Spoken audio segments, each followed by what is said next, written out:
You are listening to Alex Nanlohi Podcast, to know the Lord and to make Him known.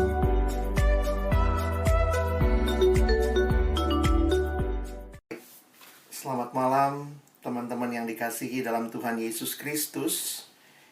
Malam hari ini kita bersyukur boleh kembali bersama-sama melihat apa yang menjadi rencana Tuhan juga di tengah-tengah pelayanan mahasiswa ya. Dan sama-sama kita akan masuk dalam doa. Sebelum kita membaca, merenungkan firman Tuhan, kita berdoa. Bapa di dalam surga, kami datang dalam ucapan syukur malam hari ini. Terima kasih Tuhan karena sungguh Engkau baik dan Engkau telah menyatakan kebaikan-Mu di dalam kehidupan kami. Malam hari ini kembali kami bersama-sama akan belajar, akan sharing. Kami sungguh memohon anugerah Tuhan supaya ketika kami sama-sama membuka firman-Mu, mendengarkan setiap wawasan, kami boleh ditolong juga untuk mengaplikasikannya secara khusus di tengah-tengah konteks pelayanan di mana Tuhan hadirkan kami, yaitu pelayanan mahasiswa di berbagai kampus secara khusus yang ada di Riau, Tuhan. Kami sekali lagi bersyukur karena kami tahu bahwa Engkau Allah yang paling merindukan umat-Mu boleh terus bertumbuh di dalam Engkau, mengalami hidup yang diubahkan di dalam-Mu ya Tuhan. Dan karena itulah kesempatan ini yang Tuhan berikan memperlengkapi kami serahkan ke dalam tangan pengasihan-Mu. Waktu ke depan kami persembahkan ke dalam tangan pengasihan-Mu. Dalam nama Tuhan Yesus kami sudah berdoa dan menyerahkan waktu ini. Amin. Ya, teman-teman yang dikasihi Tuhan, saya bersyukur untuk kesempatan ini boleh sharing dengan teman-teman sekalian. Saya akan sharing 2 bagian hari ini dan juga besok ya. Saya akan membawakan tentang penginjilan dan pemuridan bagi generasi Z ya. Saya coba share screen dan ada waktu nanti buat kita juga tanya jawab. Jadi saya berharap kita bisa sama-sama juga menajamkan apa yang teman-teman dapat melalui materi ini. Nah, saya akan mulai hari ini bicara tentang penginjilannya terlebih dahulu ya. Jadi bicara tentang penginjilan, saya pikir perlu mengulang sedikit lah ya. Bukan berarti kita nggak paham, tapi menegaskan ulang apa sih yang dimaksud dengan penginjilan ya. Nah, mungkin Abang ajak untuk teman-teman meresponi hal berikut ya. Coba misalnya, kalau kalian mendengar istilah penginjilan, apa reaksimu? Apa reaksimu kalau dengar istilah penginjilan? Ada berbagai nomor yang muncul. Silakan. Apa yang muncul? Ya maksimal 2. Mau pakai 1 juga boleh. Kalau dengar penginjilan, lalu apa yang kalian bayangkan? Apa kira-kira reaksi emosimu ikuti nomor-nomor yang ini? Apa yang kira-kira muncul? Silakan, teman-teman boleh tulis ya. Wish, nomor 1. Silakan, ada lagi? Oke. 8 dan 1. Oke. Wah, ada yang nomor 2 juga ya. Oke. Iya. Saya kasih waktu lagi 30 detik ya. Sesudah itu kita lanjut. Wah, ini responnya macam-macam ya. Ada yang nanya malah, Bang itu sebenarnya gambar apa sih gitu ya. Nggak juga ya. Nah, coba macam-macam dengan responnya. Coba, Abang boleh minta ada yang buka mic-nya sebentar. Saya pilih random aja ya. Saya boleh tanya kepada teman kita Irwana Purba. Kenapa nomor 4, Dek? Apa yang kau pikirkan? Kenapa nomor 4? Boleh sharing sebentar? Secara singkat saja? Bisa buka mic-nya?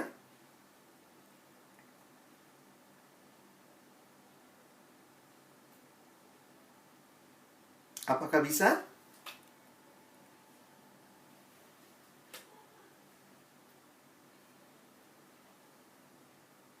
Kalau bisa dengar, silakan buka mic-nya. Kalau susah ya nggak apa-apa, nanti saya cari yang lain. Ada? Bisa? Oke, kalau belum bisa, coba minta Andrian Sianturi. Andrian Sianturi, Dek, bisa buka mic-mu? Kalau kamera susah nggak apa-apa. Silakan. Kenapa nomor 4? Apa yang kau maksud dengan nomor 4? Kenapa pilih nomor itu? Mm-mm.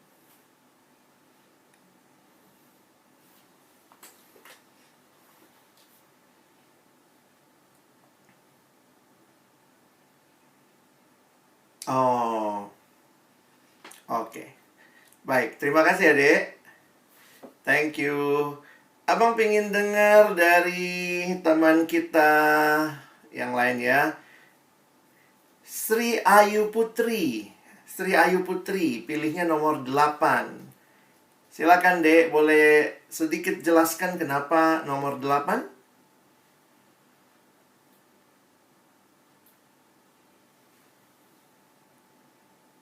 Sri Ayu Putri, apakah bisa, Dek, dibuka mic-nya?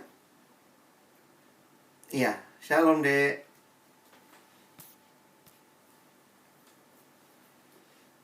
Mm-mm.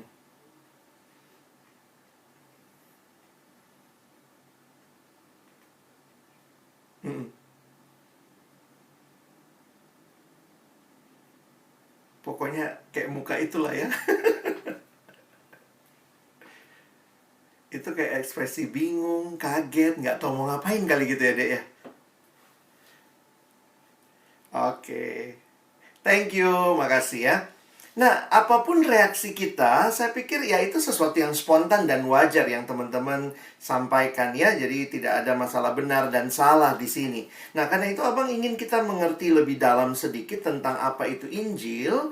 Jadi sebenarnya kalau kita coba kita lanjut ya dengan pemahaman apa sih Injil itu?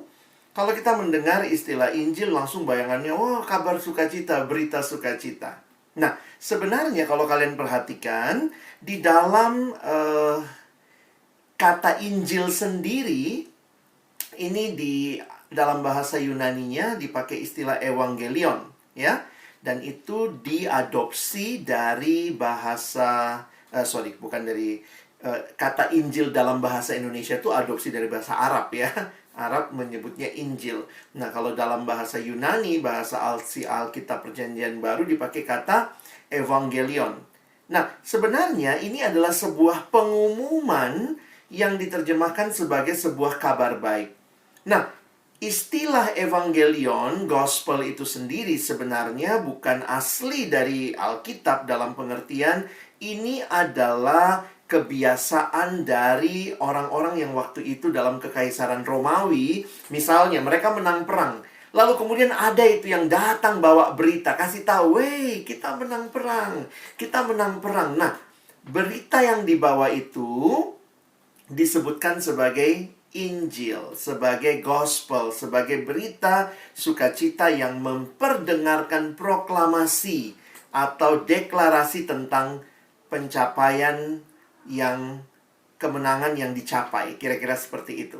Nah, kalau demikian, waktu kita bicara Injil, maka bagi kita orang Kristen, kita bicara Injil yang bagaimana? Nah, Injil bagi kita adalah kabar baik, berita sukacita yang isinya adalah Yesus Kristus. Apa sih isinya Injil itu? Allah melalui kematian dan kebangkitan Kristus membarui manusia berdosa dan seluruh ciptaan agar diperdamaikan dengan Allah dan dapat hidup bersama Allah dalam langit baru dan bumi yang baru.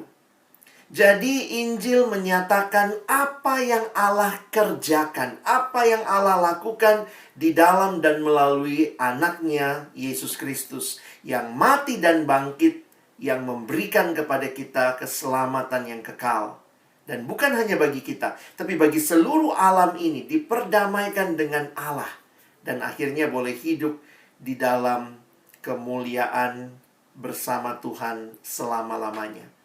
Jadi kalau kalian mengerti pemahaman Injil, Makanya kalau kita perhatikan, Injil itu adalah berita sukacita. Berita sukacita tentang apa? Tentang Yesus. Oke, Irwana, thank you ya Dek, nggak apa-apa. Makasih responmu.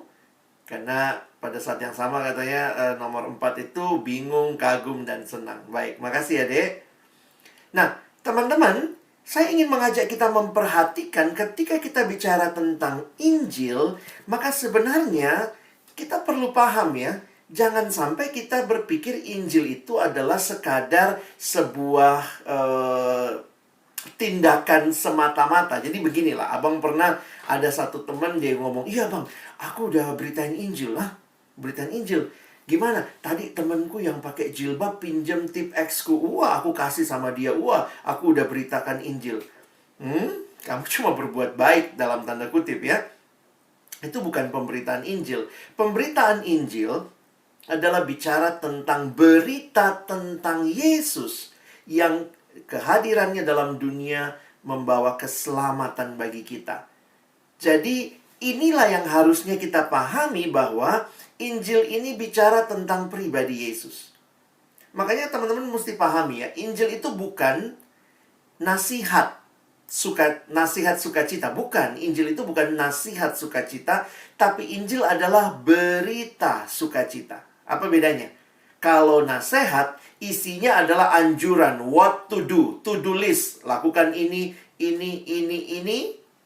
Kalau demikian, itu bukan kekristenan. Kekristenan yang sejati bicara tentang Injil. Injil bukan apa yang saya lakukan supaya saya selamat. Bukan itu Injil. Injil adalah apa yang Allah lakukan supaya kita manusia selamat. Bisa lihat bedanya? Kalau agama-agama yang lain di dunia menyatakan lakukan ini supaya selamat, itu sebenarnya bukan Injil. Itu nasihat sukacita. Nasihat supaya kamu sukacita. Oh, kekristenan tidak bicara itu. Kekristenan bicara bahwa apa yang sudah Tuhan lakukan supaya kita mengalami kehidupan yang kekal. Dan itulah berita sukacita. Oke? Nasihat tentang apa yang harus saya lakukan supaya selamat. Berita tentang apa yang telah Allah lakukan supaya selamat. Jadi sebenarnya teman-teman, memberitakan Injil itu ya sederhana ya. Ya sampaikanlah tentang siapa Yesus dan apa yang dia lakukan dalam hidupmu, dan belajarlah untuk menyaksikan itu. Kerangka paling sederhana dalam pemberitaan Injil saya pikir begini ya. Tentu kita sudah tahu lah ya, Yesus mati dan bangkit. Tapi mari relasikan dengan hidup kita dan jadikan itu berita yang kita alami, sehingga itu yang kita sampaikan. Ya, coba perhatikan baik-baik. Kalau kamu mengalami betul karya Kristus bagimu, mari coba bikin kesaksianmu. Ya, coba dalam waktu, abang kasih waktu 1 menit, ini dipikir aja, nggak usah ditulis. Tapi coba pikir ya, sekarang saya mau memberitakan Injil. Berita tentang Yesus, saya sudah tahu. Apa yang ada ditulis di sini, bahkan kita bisa pakai lagi dari mana? Pengakuan iman rasuli. Jadi kan yang harus kita beritakan itu tentang apa? Ya tentang Yesus. Di pengakuan iman rasuli kan jelas. Kalau kita disuruh setiap hari Minggu tuh kita kan berdiri gitu ya, lalu kita menyampaikan pengakuan kita. Aku percaya kepada Yesus Kristus, anaknya yang tunggal, Tuhan kita, yang dikandung daripada Roh Kudus, lahir dari anak darah Maria, yang menderita sengsara di bawah pemerintahan Pontius Pilatus, disalibkan, mati, dan dikuburkan, turun ke dalam kerajaan maut. Pada hari yang ketiga, bangkit pula dari antara orang mati, naik ke surga, duduk di sebelah kanan Allah, Bapa yang Maha Kuasa, dan dari sana ia akan datang untuk menghakimi orang yang hidup dan yang mati. Jadi, ada yang nanya sama abang waktu itu, jadi bagaimana bang memberitakan Injil? Saya nggak tahu apa isinya. Nah itu ya, kamu tiap hari Minggu ngomong kok isinya ya. Yesus Kristus anak yang tunggal Tuhan kita, yang dikandung daripada Roh Kudus. Kita tahu berita itu. Itulah yang harusnya menjadi berita sukacita yang kita sampaikan. Tetapi kita tidak menyampaikan berita itu sebagai sebuah berita terlepas dari hidup kita. Karena Injil itu telah berkarya di dalam kehidupan kita, Maka belajar merelasikan Injil itu dengan hidup kita, dan dari sinilah teman-teman belajar memberitakan Injil.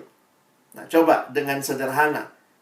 Pertama, bagaimana hidupmu sebelum kamu kenal Yesus?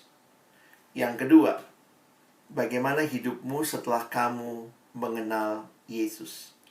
Sebenarnya ya 2 step ini aja udah cukup ya. Siapa kamu sebelum kamu kenal Yesus? Mungkin yang pertama itu ya. Yang kedua kalau mau ditambahkan, bagaimana kamu mengenal Yesus? Dan yang ketiga, bagaimana kamu setelah kamu kenal Yesus? Intinya kan cuma 2 ya, sebelum dan sesudah. Tapi juga di tengahnya, melalui apa? Bagaimana Tuhan bawa kamu mengenal Dia? Nah, coba pikir-pikir dan coba tuliskan di benakmu. Aku punya berita Injil, karya Tuhan buatku.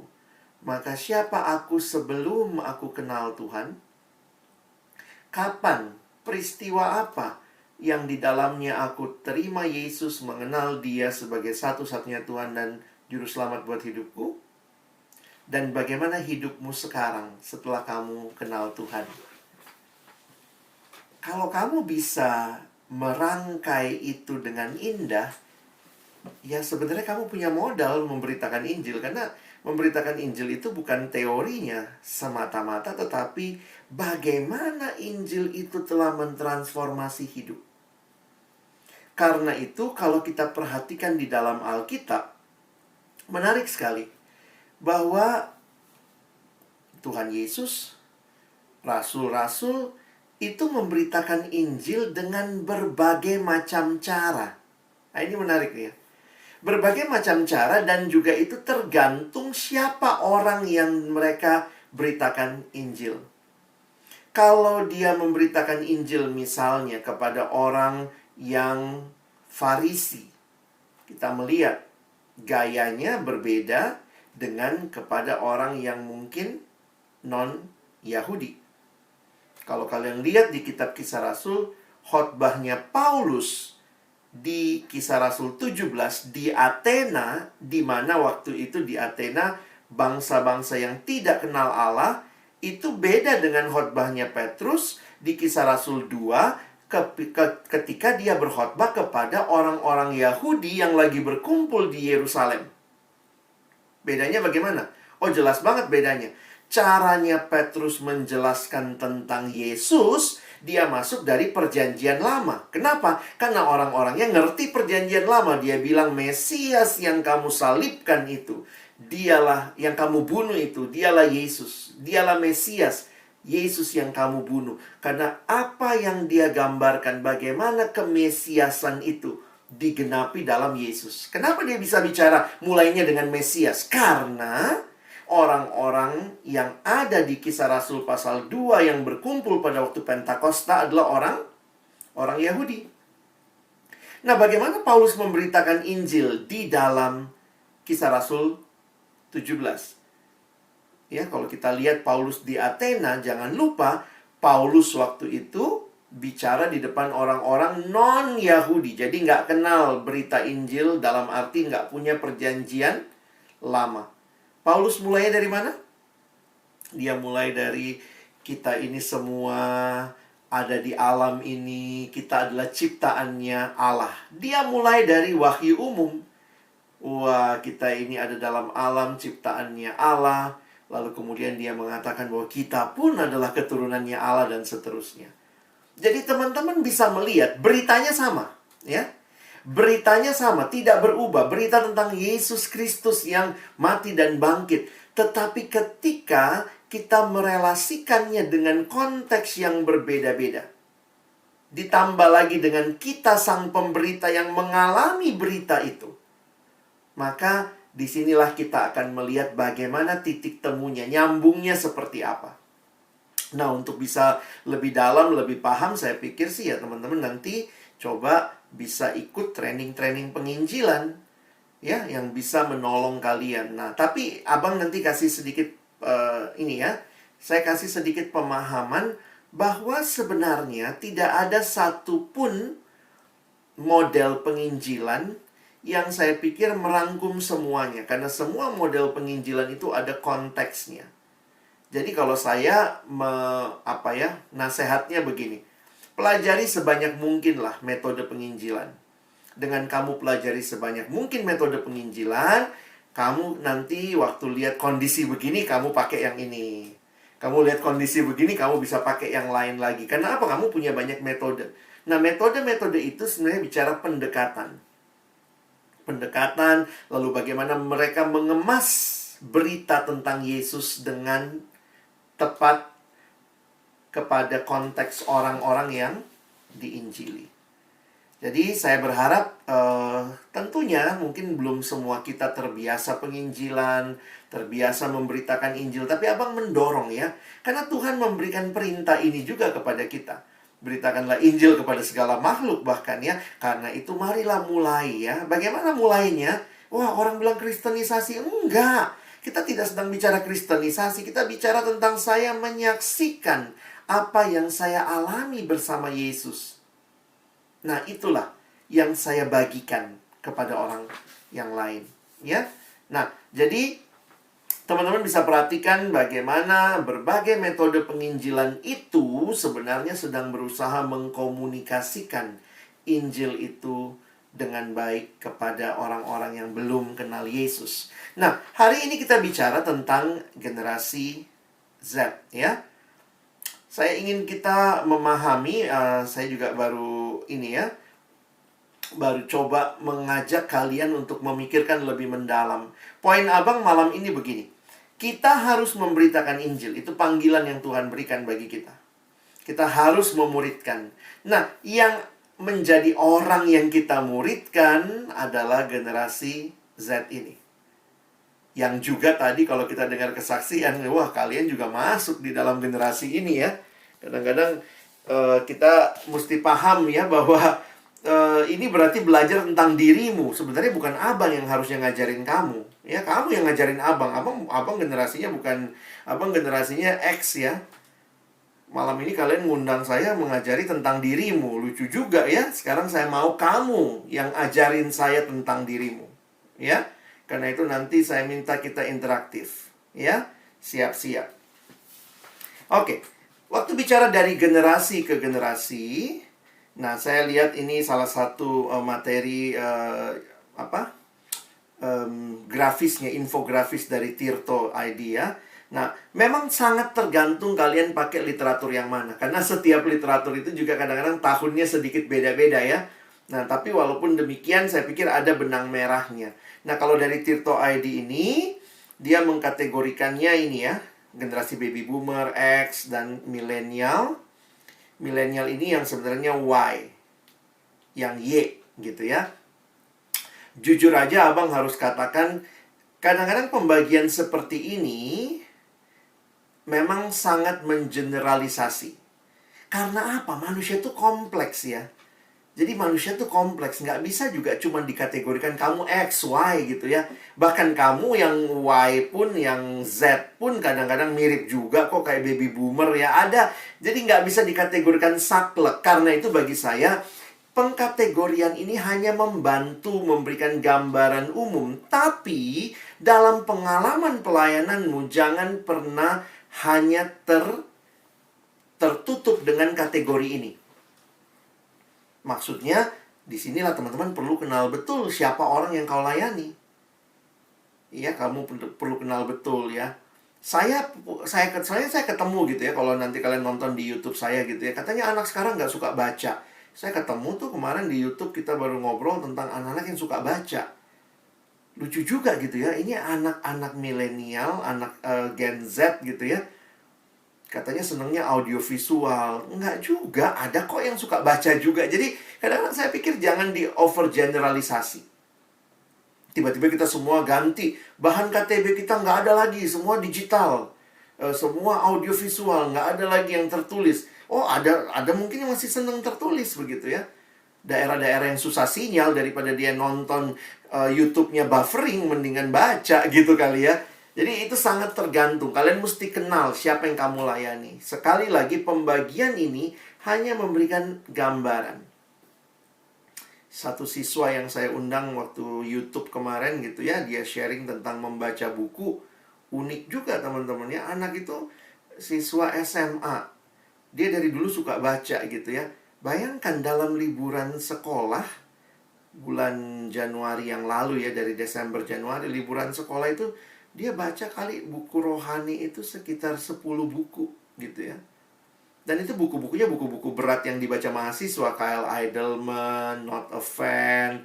Dia beli buku yang, ya buku-buku yang kalau kalian biasanya beli untuk apa, training PKK, wajib baca, training apa calon PKK. Ini anak SMA yang baca, ya. Dan itu membuat saya jadi sadar gitu. Kita bisa mengkategorikan, tapi jangan mengeneralisasikan. Kategori sekali lagi membantu kita, tapi kemudian kita harus kenal siapa yang kita layani. Gen Z secara umum, ya ini kalau kita lihat lahirnya 96, ada yang bilang 95 juga, sampai 2010. Jadi sebagian besar kalian, bahkan semua mungkin ya, kecuali yang kakak stafnya ya mungkin, itu ada dalam rentang ini, Gen Z ini. Nah nanti ini yang belum terdeteksi lagi, yang adik-adik kita lagi, generasi Alpha, yang nanti kita akan lihat lagi nih bagaimana perkembangannya. Nah ini cara membedakan yang lain. Ya, Z itu yang dia bilang dari 95. Nanti habis Alpha udah dikategorikan lagi di atas 2025 itu berubah lagi katanya beta. Karena udah habis huruf X, Y, Z. X, Y, Z. Begitu Z habis, masa Z pangkat 1, Z pangkat 2. Secara ilmiah mereka bikin alpha, beta, nanti seterusnya ya. Nah itu kira-kira gambarannya. Dan orang mulai mengkategorikan lagi. Misalnya melihat kecenderungan. Ya, sekali lagi kategori, jangan overgeneralisasi. Misalnya ada infografis begini ya. Ini kalian googling juga dapat ya. Abang googling aja, cari gitu ya. Cari tentang generasimu lagi ya. Nah, Gen Z katanya 95 sampai 2010 itu konsumtif. Sebenarnya juga konsumtif ditolong dengan begitu gampangnya belanja ya.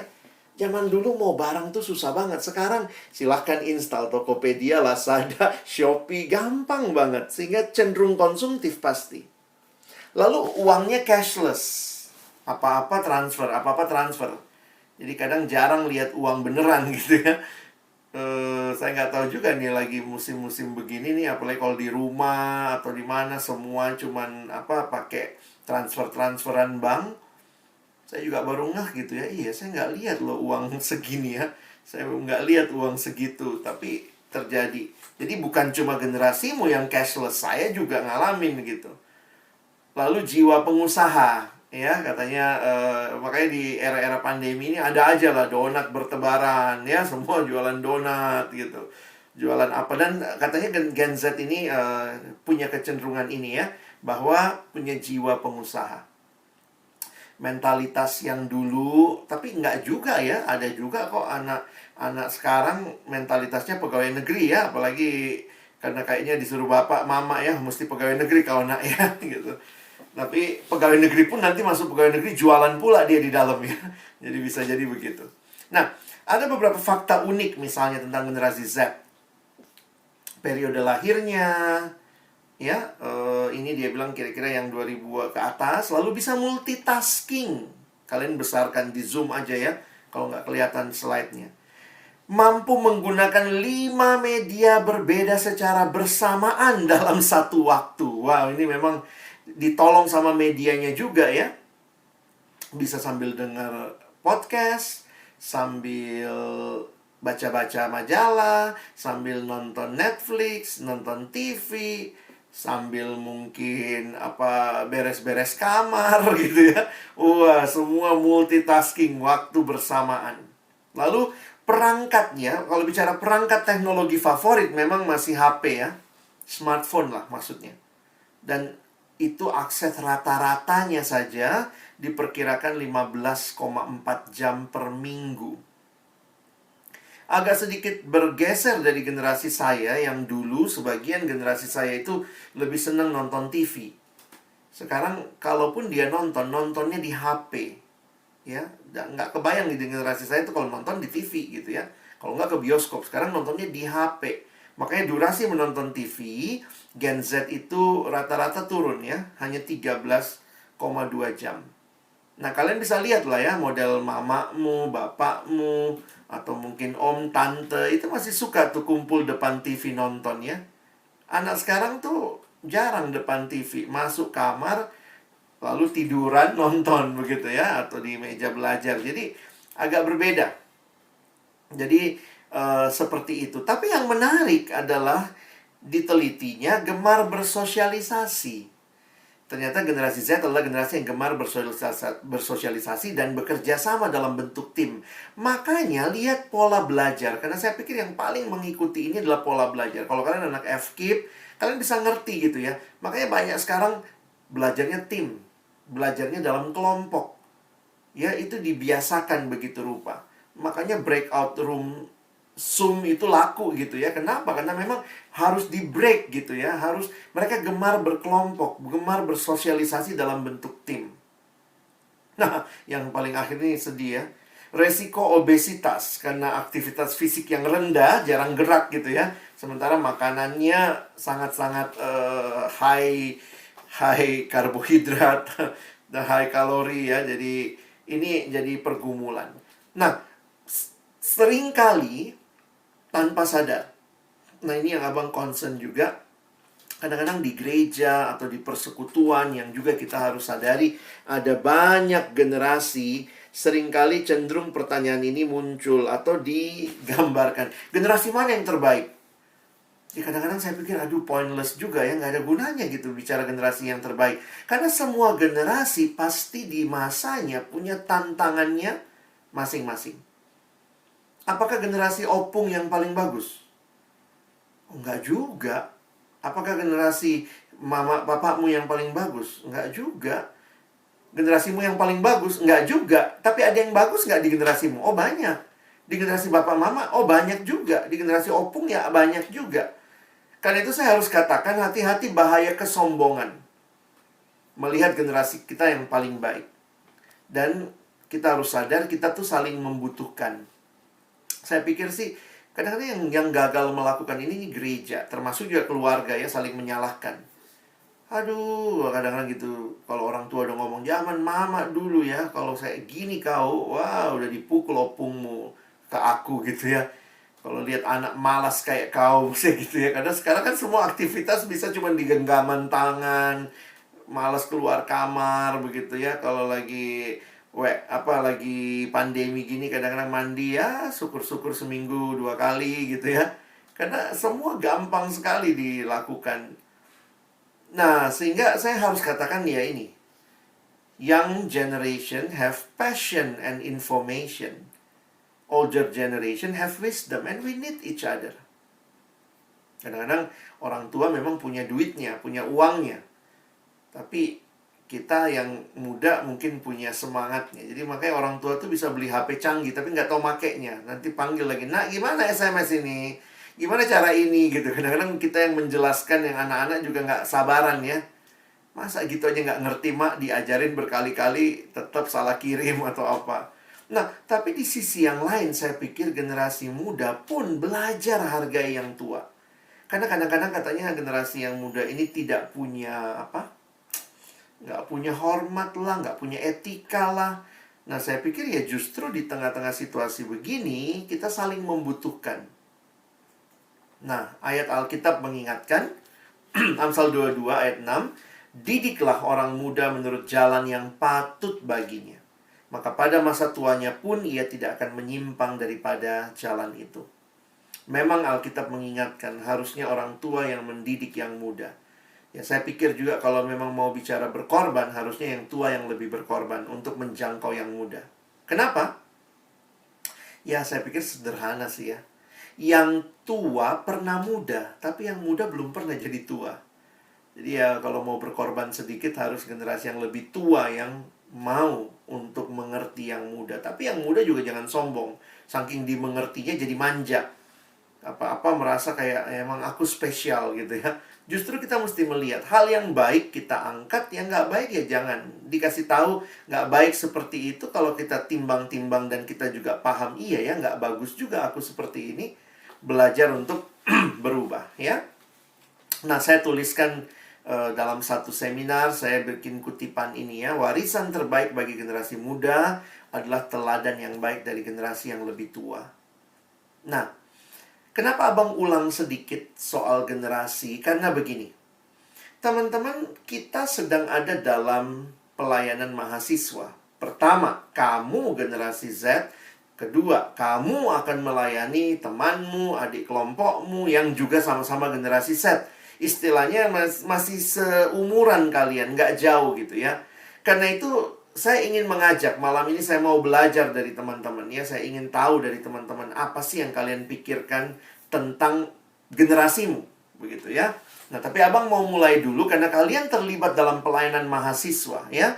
Saya minta dalam waktu 2 menit ke depan, dengar instruksi ya. Instruksi abang dalam 2 menit ke depan, pikirkan. Ya, semua pakai otaknya dulu. Pikirkan program penginjilan apa saja yang ada di pelayanan kampusmu. Pikir ya, 2 menit ini. Apa saja sih program penginjilan yang ada di pelayanan kampus teman-teman? 2 menit ya. Pikirkan apa program penginjilan yang ada di pelayanan kampusmu.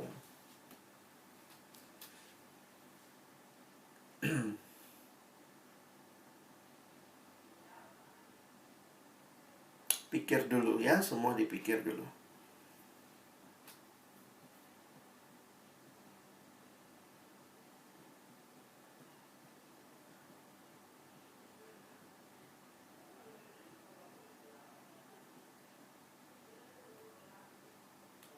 Satu menit lagi.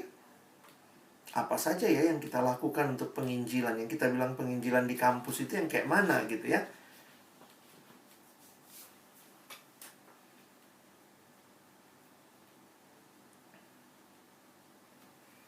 Oke. Yang sudah mikir, sudah terbayangkan, coba tulis. Tuliskan di kolom chat penginjilan, program penginjilan yang dilakukan di PM kamu. Apa saja sih yang kamu lakukan ya? Silakan, saya kasih waktu 2 menit ke depan. Silakan menulis apa saja program penginjilan yang kampusmu lakukan.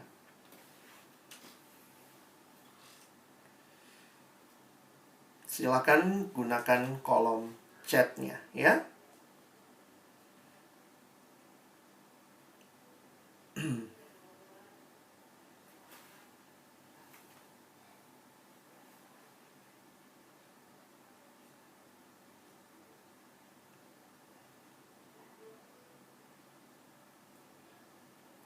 Silakan kalau sudah ada yang mau menuliskan. Oke, kata. Oke. Komunitas PI. Good. Silakan. Ada lagi?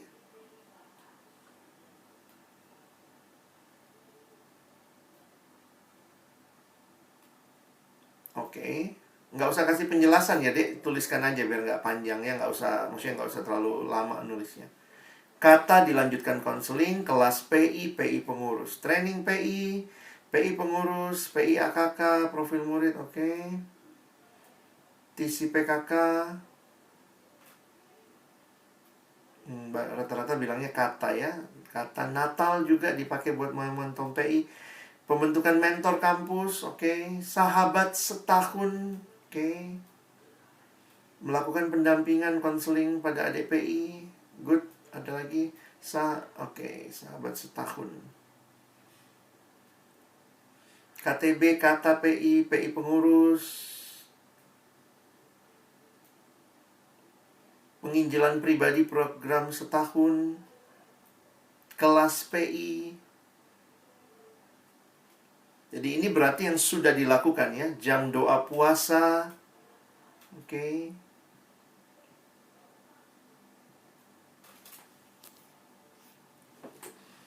Saya tunggu 30 detik lagi ya. Silakan kalau masih ada yang mau ditulis. Sebenarnya kalau sudah ditulis sama teman kalian ya nggak usah diulang ya. Rata-rata tadi bicara kata, KTB, jam doa, PI pengurus, PI pribadi, kelas PI. Oke. Nah, teman-teman, bagi saya menarik ya untuk memperhatikan ya, kalau kalian pikirkan bahwa ada konseling juga ya, ditambahin lagi. Ini hal-hal yang dilakukan, oke, yang kalian lakukan. Nah, sebenarnya apa sih tujuan kita malam hari ini bicara lagi gitu ya? Katanya kan kalian sudah lakukan, ngapain lagi saya ngajarin malam ini ya? Nah, tapi kaitkan itu dengan pelayanan kepada generasi seperti ini yang sekarang kita hadapi, ya. Nah, karena itu Abang ingin teman-teman sekarang mulai pikir lagi, ya. Ini pikirkan, jadi belum tuliskan. Coba pikir dulu. 3 karakteristik kaum muda, ya. Coba kalian pikirkan 3 karakteristik kaum muda masa kini. Apa sih yang menonjol? Kalau kamu bilang ada 10 bang, pilih 3 lah ya, biar nggak lama kita di sini ya. 3 karakteristik kaum muda saat ini yang menonjol menurut kamu, ya. Pikir dulu. Nah, sekarang Abang ajak teman-teman kalian ke Menti ya, menti.com. Dengan cepat kita ke menti.com. Silakan isi 3 hal yang tadi. Kodenya 917920. Oke? 917920.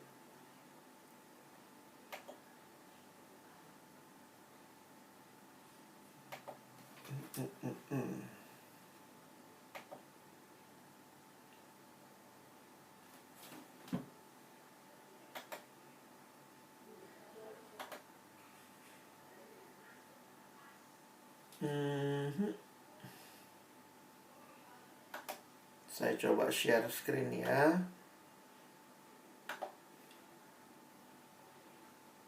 Silakan. Kalian bisa tuliskan. Maaf ini agak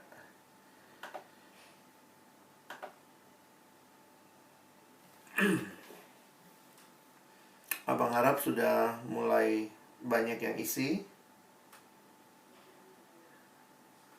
Sambil kita tunggu sebentar ya.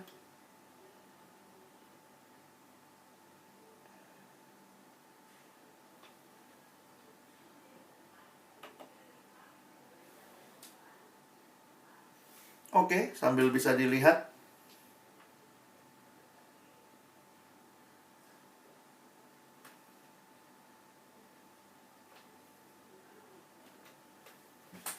Sembilan 917920.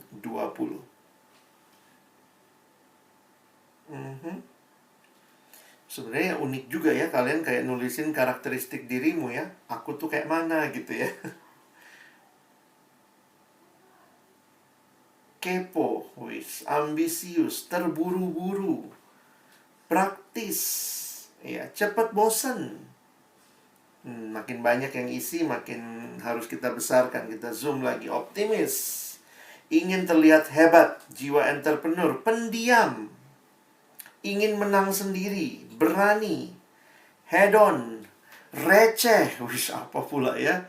Receh, simple, cuek, gampang terdistraksi, ingin terlihat hebat, berkelompok, imajinatif, informatif, unik, berani, penuh cinta, penuh cinta, kritis, ambisius, ingin tahu yang tinggi, ya, rasa ingin tahu yang tinggi, instan. Nah, teman-teman bisa lihat kalau hurufnya besar berarti word cloud ini itu banyak yang isi ya, instan, kepo, kreatif. Makanya Lambe Tura laku kali ya sekarang ya. Karena semua pada kepo, mau tahu apa yang terjadi. Manja. Oke. malas, santuy, mager, simple. Thank you lah ya, ini sudah cukup banyak yang isi, sudah 51 ya. Oke, teman-teman terima kasih. Inilah gambaran ya, ini gambaran karakteristik kaum muda. Tapi Abang mau maju sedikit lagi. Thank you ya. Abang mau maju sedikit lagi bertanya begini sama teman-teman. Coba pikir ya, coba pikir sebentar. Dan ini mungkin kalian bisa ikut sumbang saran begitu ya. Kalau melihat hal seperti ini, pertanyaannya begini. Di balik karakteristik ini, kira-kira ada kebutuhan apa sih yang orang muda ini butuhkan? Misalnya kamu bilang kepo. Sebenarnya di balik kepo itu apa sih kebutuhannya? Ya. Jadi Abang berharap kalian sekarang menuliskan apa kebutuhan kaum muda di balik karakteristik yang kalian sebut tadi. Oke? Saya kasih waktu dulu pikir sebentar. Dan kesempatan berikut, kalian menuliskan hanya satu kali ya, nggak usah terlalu banyak ya. Cobalah tuliskan apa kebutuhan kaum muda ini. Abang harap kalian menuliskan di Menti juga dengan kode 5159635. Lihat kodenya paling atas di screen ya. Coba masuk sebentar, 5159635. Oke, silakan teman-teman tuliskan. Menurutmu di balik kebutuhan atau di balik karakteristik mereka itu, ada kebutuhan apa sih orang-orang muda ini? Atau dirimu lah ya. Silahkan. Saya tunggu beberapa menit ke depan. Ingin dihargai, perhatian, lebih banyak melayani, kuota, kebutuhan kuota ya. Butuh perhatian, butuh afirmasi, diperhatikan, dipedulikan, ingin diterima. Butuh Injil, udahlah amin kita ya. Butuh pendampingan, ingin dilihat, ingin terlihat ya. Ingin diterima. Kebutuhan untuk ingin sukses. Oke. Silakan kalau masih ada. Pendampingan muncul lagi. Jadi kalau ada yang ngetik harusnya naik lagi nanti dia ya. Kecuali mungkin juga ada yang sudah terulang. Diperhatikan, pengenalan akan diri sendiri. Butuh wawasan. Butuh didengarkan. Butuh teman yang mau mendengar dan menerima. Keberadaan dan jati diri, butuh dibimbing. Butuh diinjili. Butuh diberi pengertian. Sorry, abang lihat ke kanan karena laptop saya di kanan ya. Terlalu kecil di screen ya. Pendampingan, pengayoman. Butuh pendampingan. Wah, butuh dicintai. Butuh diberi pengertian, kesadaran diri, dimengerti, ingin diperhatikan, butuh dukungan. Saya tunggu lagi 30 detik. Butuh kebutuhan untuk ingin tenar ya, pengen jadi tenar. Itu kebutuhan untuk dikenal sebenarnya ya. Kebutuhan dikenal, diakui, ingin dilihat. Butuh mentor yang memperhatikan dan pendengar yang baik. Butuh diperhatikan, ingin disayang, ingin diterima. Pengayoman yang utuh. Pengakuan. Wah, ini didengar juga banyak ya. Butuh konseling. Menjadi kasih di dunia. Pengajaran dan sikap mental, butuh kasih yang tidak pura-pura. Yang otentik, ya. Oke. Baik, kita harus selesai dulu ya. Karena saya lihat sebagian besar sama yang disampaikan. Thank you teman-teman buat kesempatannya berpartisipasi, saya jadi terkonfirmasi. Karena memang biasanya itulah yang saya lihat di dalam berbagai literatur, di dalam berbagai pembahasan tentang generasi kalian ini, ya. Generasi Z ini. Kebutuhannya. Jadi teman-teman, saya ingin membedakan antara apa karakteristiknya. Karena kalau bicara karakteristik, kadang-kadang banyak yang negatif tuh. Tapi saya ingin lihat lebih dalam, ya. Apa yang menjadi kebutuhan. Nah, sehingga mungkin bagian penutup ini Abang ingin kita menyimpulkan beberapa hal, ya. Tadi sudah, ya. Pertanyaannya begini. Apakah program penginjilan di dalam PM kamu dilakukan dengan memperhatikan kebutuhan kaum muda ini? Oke. Saya ulangi.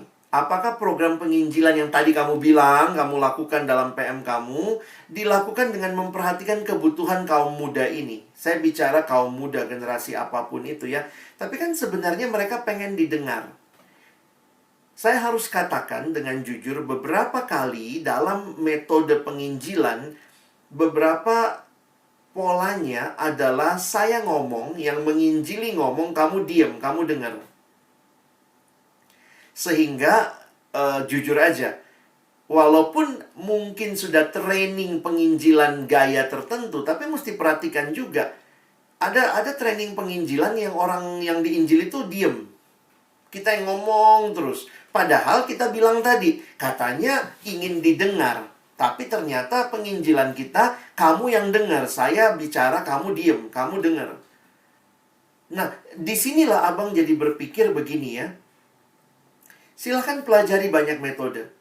Tetapi ketika engkau sampai kepada orang yang kau injili, yang bertemu dengan kamu, biarlah kamu bisa melihat kebutuhan-kebutuhan yang juga itu kebutuhanmu. Karena kan kalian juga generasi Z, pengennya didengar, pengennya. Makanya menarik sekali belakangan ini, metode-metode penginjilan bahkan banyak yang dibuat baru. Silahkan kalian mau buat metode penginjilan baru, kan poinnya yang penting sampaikan Yesus. Bagaimana Yesus dalam hidupku? Nah, saya ceritakan hidupku. Siapa saya sebelum kenal Yesus, kapan saya kenal Yesus, bagaimana prosesnya, dan siapa saya sudah kenal Yesus. Lalu itu dibawakan dalam bentuk cerita. Lalu cerita itu dialogis. Kadang-kadang kita ngobrol, kita tanya, kamu sendiri gimana? Jadi bukannya penginjilan satu arah, saya ngomong, kau denger, ya. Saya bukan berkata itu tidak efektif. Saya yakin Tuhan bisa pakai itu, tetapi jangan sampai kita sendiri yang sudah sadar betul kita punya kebutuhan didengarkan dan seterusnya. Sehingga menarik tuh, beberapa teman tadi mengatakan konseling. Beberapa kali saya berpikir pendampingan pribadi mungkin jadi sesuatu yang sangat harus ditekankan ketimbang hanya KKR. Abang sering sih disuruh pimpin KKR, ya, tapi saya selalu bilang bagaimana follow up-nya. Bagaimana orang yang ngobrol pribadi dengan orang-orang yang diinjili itu. Karena kalau KKR, saya yang ngomong, dia dengar. Saya ngomong terus gitu, ya. Lalu saya sampai penantangan, lalu dia diam, dia dengar. Nah, makanya bersyukur tadi, ya, kalian bilang ada kata. Jangan cuma senang ada kata. Pastikan sesudah kata apa follow up-nya. Adakah percakapan pribadi terjadi? Apakah dalam percakapan itu kita jadi memastikan, misalnya kita tanya, Dek, kemarin apa keputusan yang kamu ambil? Lalu dia bercerita. Jadi, dia ingin didengar, katanya ingin didengar. Tapi kadang-kadang metode penginjilan kita, kamu diem, ya, saya ngomong gitu. Sehingga, teman-teman, disinilah kita jangan sampai menggaruk di tempat yang gak gatal. Kita harus bisa bedakan yang mana permukaan, yang mana hatinya. Hatinya itu kebutuhannya sebenarnya. Jadi, pola yang Abang pikirkan, saya nggak punya pola tertentu yang harus saya ajarkan. Tapi saya cuma mau menegaskan bahwa teman-teman ingat, berita Injil yang begitu rindu kamu sampaikan. Kamu sampaikan kepada sebuah generasi yang ingin didengar, ingin dicintai, ingin dihargai. Cobalah membuatnya menjadi sesuatu yang seperti itu. Sehingga mungkin kita nggak belajar metode saja, tapi ya kamu bikin metodemu sendiri. Metode yang di dalamnya kamu jadi bisa membagikan. Saya sempat berpikir begini, kenapa ya orang muda ini suka sama media sosial? Kenapa mereka suka banget sama media sosial? Kalian lah, senang sama medsos. Karena semua kebutuhan yang kalian sampaikan tadi, itu seolah-olah dijawab oleh medsos yang sebenarnya itu adalah diprogram oleh manusia sendiri. Saya orang yang belajar komunikasi dan dulu saya ingat yang kami pelajari adalah membuat iklan. Salah satu caranya membuat iklan adalah pelajari betul apa kebutuhan orang.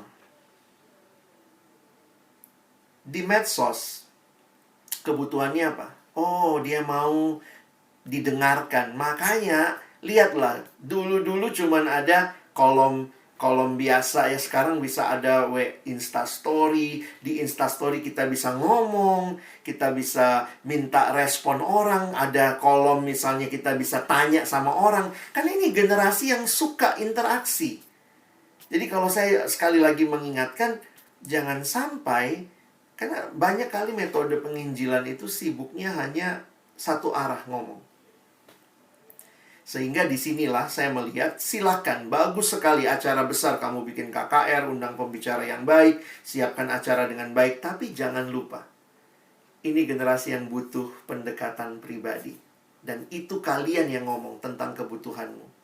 Sehingga jangan terjebak hanya dengan pola-pola yang lama, yang saya pikir, karena itu pola modern ya, pola satu arah.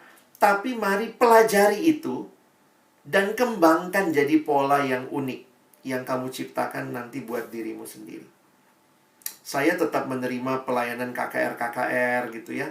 Tapi saya selalu berpikir, bagaimana Tuhan ya? Setelah dia terima Yesus, siapa yang akan ngajak dia ngobrol? Siapa yang akan mendampingi? Tadi kalian ngomongin semua mendampingi, pengayom. Ini waktunya kalian membuktikan yang kalian tuliskan tadi. Pikirkan bagaimana penginjilan yang seperti itu.